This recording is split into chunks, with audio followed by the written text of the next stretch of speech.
Hi everyone! Today I'm sharing a scene card using two stamps from Gerda Steiner.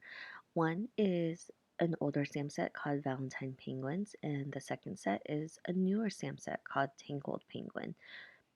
For today's card, I am basically creating a little scene for the penguins decorating a Christmas tree. So I'm going to grab the elements I want to use from both stamp sets and place them on just so I can see the layout for the card. So using the older stamp set, I am using the penguin that's holding a heart balloon, and I actually will not be using the heart balloon, but I will be masking it off. The balloon string is what I'm mainly masking off, so I'll use a piece of double-sided post-it to do so. And so I only will stamp out the portion of the penguin that I need. So I'm only adding ink to the bottom area of that stamp, and I use that post-it just to mask the area where the balloon string is. That way I can just use a Copic friendly marker to fill in the rest. This is a very simple masking, and because I'm only masking a small balloon string, it's not too difficult to do. I think that you just need to mask it off and use a Copic friendly marker to fill in the space. And so the idea behind that particular penguin was for him to hold a star. So once I had done that, I just added the star and we're good to go. So I'm stamping out the rest of the scene, which includes a penguin that's caught up in Christmas lights. I also stamp out the box of ornaments and the bear tree. I thought about having this little scene, and apparently I'm putting them inside the house. I usually do that because it's just easier to do. Realistically, of course, this doesn't make any sense. They probably should be living outside or in an igloo or something, but I just wanted to create a little scene where they're cozy inside and they're looking out of a window that has falling snow outside. And that's what I did. So most of my scenes, if you've followed my cards, are very simple. They consist of lines, and I think the coloring just makes it look complicated, but it never really is. The only thing I do freehand is the landscape, which is two small hills, so I don't think that that's too big of a deal. So I'll go ahead and color everything in. I'm going to be using a mix of Copic markers and Spectrum Noir alcohol markers, and I'll have all the colors listed down below. But I think for this particular card, there's not that many images that I'm coloring or having much of a focus for. It's just the penguins and the Christmas tree. The rest is the background, which is something I usually will do with like distress inks, but here I just went in with Copic markers and the Spectrum Noir markers. Both markers have a chisel edge, and that's what I use to color it in. It's a lot easier and faster to do. I didn't feel like masking today, so I didn't use distress inks because if I'm going to use distress inks, I'm going to have to create little masks for everyone. So the coloring for this card is very simple. Penguins are black and white, and I will add a little bit of shading on their bellies just to give them a little dimension.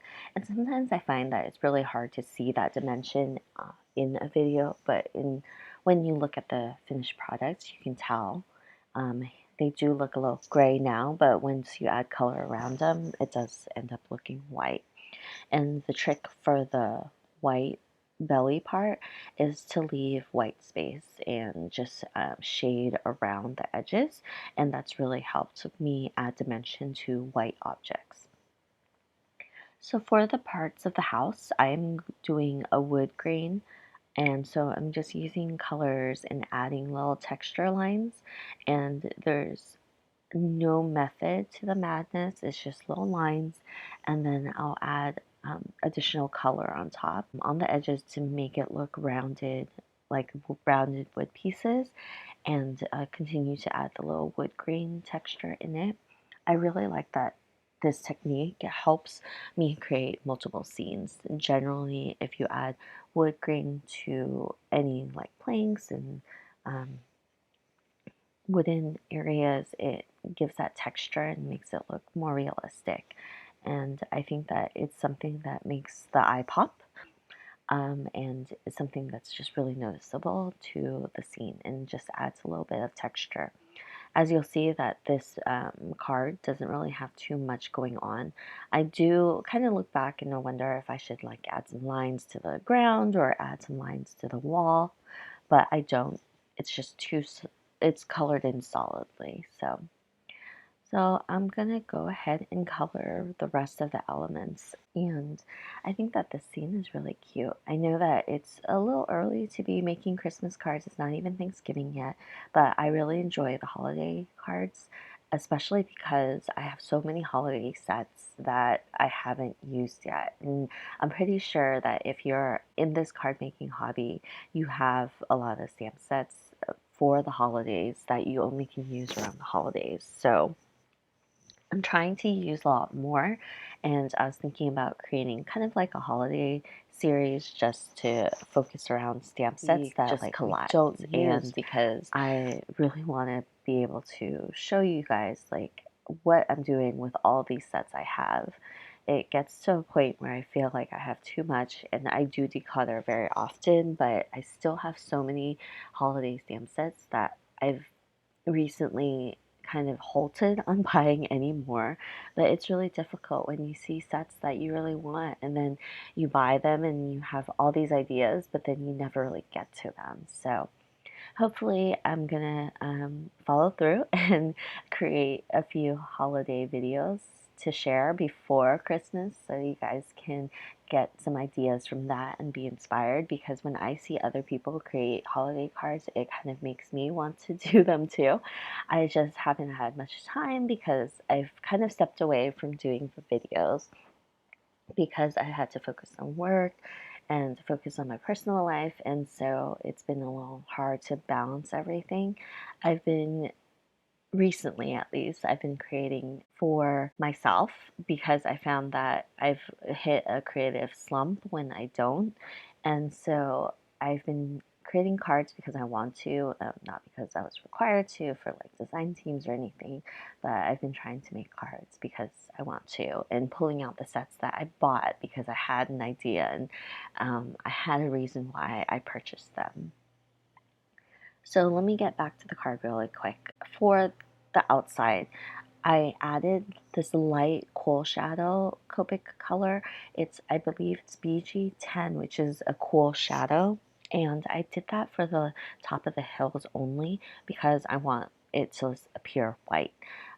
But it does add a bit of a shadow, so you can see that texture and it kind of bounces off the blues that I use in the sky. And later on, I'll go back and use a Jelly Roll pen just to add stars in the skies or the falling snow, whichever you want to take it as, because it's kind of hard to tell whether it's snow or stars. So I'm finishing off the background and I'm using a chisel tip for that, like I previously had stated, and it just makes things so much easier for coloring. I kind of had debated, I'm really bad at picking colors, and so I had debated whether I wanted to like a green floor, but it would look like they're outside, and then somehow I ended up with a light blue color. And once I finished the card, I was like, great, it looks like they're on ice inside, which makes absolutely no sense. But you know what? I already had colored all of the card. This was the last element. I wasn't going to change it. And I didn't want like a very dark color to cover it up. So they're on ice inside, and that's just how it is. For the sentiment, I'm just stamping it on black cardstock and heat embossing and cutting out the two little strips for the sentiment. I think that it doesn't have to be stamped directly on. I think that sometimes when you have a lot going on in a card, you don't want to have the sentiment get lost. And honestly, there was no real place that I could have placed it, so I had to place it on the black strip, and I really think that helps. I trimmed down the card to mat it on um, a black card panel, and I think that it helps tie everything together, especially with the sentiment strips, and then also the color of the penguins. So that is my completed card, and I'll talk about all the rest in my next video, which will be coming out shortly as well. But I hope you enjoyed, and it gives you ideas for Christmas cards for the upcoming holiday season. Thanks again. Bye.